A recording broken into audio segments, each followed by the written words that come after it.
Iya, lagi iya. naik gunung Hmm. melihat seperti Ya sebenarnya sih itu naik gunung sebenarnya hobi yang bagus juga, dan di lain sisi juga lumayan ekstrim, apalagi kalau karsten itu kan itu tinggi sih.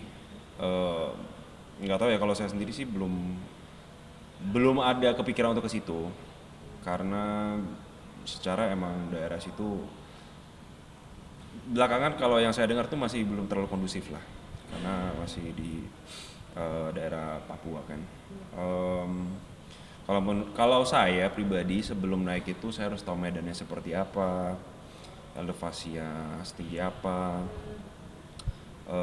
suhunya di sana berapa derajat segala macam, supaya saya bisa prepare apa yang mau dibawa aja. Ya kalau kalau saya sih gini, kalau fisik udah nggak kuat mendingan nggak usah dipaksain. eh itu alam, kita nggak bisa anggap remeh. Saya sih sebenarnya cukup sedih lah dengar berita seperti itu, karena kebetulan kan saya juga suka mendaki gunung juga.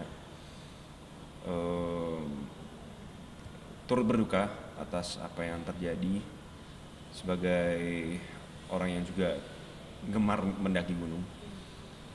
Tapi tips dari saya sih, persiapan fisik itu harus benar-benar prima, harus benar-benar fit sebelum naik.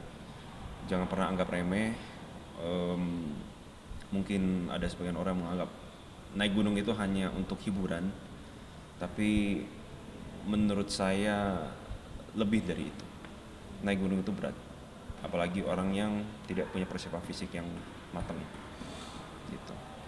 terus kalau kita lihat dari ceritanya dari beritanya tuh kedua ibu-ibu yang meninggal itu kan mereka memang hobi, artinya mereka sudah tahu nih apa yang harus dipersiapkan. Kalau yang udah sampai ke Karsten harusnya sih emang mereka tuh udah sangat-sangat paham bener naik gunung. Apalagi kan ada rombongan Firsa Bersari katanya kan. Iya. Emang emang emang sering naik gunung mereka pasti. Paling tinggi naik gunung apa? Rinjani. Mhm. Itu pun udah setengah mati, udah asam lambung. Naik sampai ke atas gunung, ke atas summit, ke puncak Rinjaninya. Pernah sampai yang report Enggak. Hampir, tapi enggak. Waktu itu kebetulan naiknya rame-rame, ada juga guide-nya. Eh, jadi sih aman sih. Cuman emang itu kondisi sih udah sangat-sangat lemah sih yang Rinjani itu. Makanya cukup menyesal juga karena nggak sempat ke Danau Segara Anaknya. Karena di sana juga bagus sebenarnya. Cuma karena fisik udah nggak mendukung, saya juga nggak berani paksa. Akhirnya saya balik ke base camp. nyampe ke atas. Tapi nanti kayak mau remet lagi sih. Pengen pengen naik lagi. Cuman mungkin lewat jalur yang lain. Torean mungkin. Naik apa? Torean, via Torean. Via Korea. Torean. jalur Jadi ada jalur pendakian yang lain. Mas, apa sih yang orang kangennya untuk naik gunung itu? Sudah pernah naik gunung, pengen naik lagi, pengen yang lebih tinggi. Apa sih kepuasan yang dirasakan? Lebih kalau saya pribadi sih view. Bonus-bonusnya, terus juga kalau buat saya sih beneran healing ya kalau itu ya, karena nggak main gadget, jadi hanya menikmati alam. Dan kebetulan saya emang suka dengan hal-hal yang berbau dengan alam. Saya suka explore aja sih, pantai, gunung, apapun, laut, saya senang. Jadi kalau libur pilihnya apa? Sebisa mungkin sih alam, karena saya juga nggak terlalu hobi shopping, belanja city life gitu, nggak, biasa aja sih. Mas, kapan naik gunungnya? Selain selesai lah, perlengkapan udah lengkap kok, tinggal naik berangkat. Apa aja sih mas? Apa Apa aja biasanya perlengkapan kan bawa? ya pasti Biar nggak full. hipotermia. Ya sebenarnya kan tergantung gunungnya, ada gunung yang nggak sedingin itu juga kan, tapi yang pasti jaket itu udah basic lah.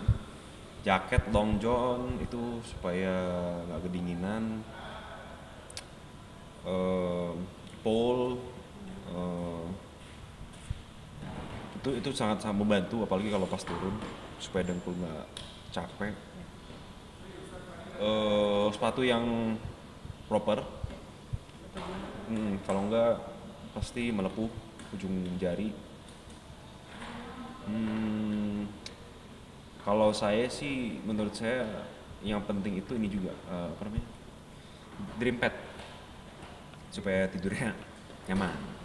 Karena kalau di base kadang bangun tenda kan kadang tanah nggak rata atau ada bebatuan gitu-gitu. Jadi kalau dream pad itu lebih nyaman aja, supaya kita bisa istirahat lebih maksimal juga, supaya kamu lanjutin perjalanan itu lebih fit lagi. Pertama kali naik gunung apa yang memotivasi Kak? Motivasi sih nggak ada sih, cuman karena waktu itu covid, jadi kalau yang tempat-tempat tertutup di dalam ruangan kan PSBB kan, nggak boleh, ya udah main ke alam, tempat yang terbuka. Iya, berawal dari situ. Jadi sampai sekarang jadi hobi naik gunung. Ya suka, jadi ya emang seru juga sih. Kebetulan ada beberapa temen yang sefrekuensi juga, lumayan deket juga, mereka hobinya naik gunung juga. Jadi karena punya teman yang hobinya sejalan, ya why not pergi bareng. Pas sampai atas puncak tuh bahagianya luar biasa. Bahagia sih kalau view-nya bagus. Cuma kalau misalkan berawan, kabut, nggak dapat apa-apa, ya kesel juga, udah capek-capek naik. Tapi kita cuma kabut doang. Terakhir ke Parau sih udah kabut semua sih. Mas, terakhir sebagai orang yang punya pengalaman cukup banyak juga naik gunung, tips buat para pendaki gunung dengan kondisi cuaca di Indonesia saat ini masih berubah-ubah. Ya itu tadi, cek dulu kondisi cuaca seperti apa belakangan, prediksinya seperti apa, suhu udara kalau malam itu seperti apa, medannya seperti apa. Kalau misalnya misalkan bebatuan atau misalkan tanah yang licin, ya mending pakai trekking pole kan, bisa lebih membantu. Kalau misalkan berpasir pakai gaiter supaya kaki nyaman, gak kemasukan pasir atau batu-batu kecil.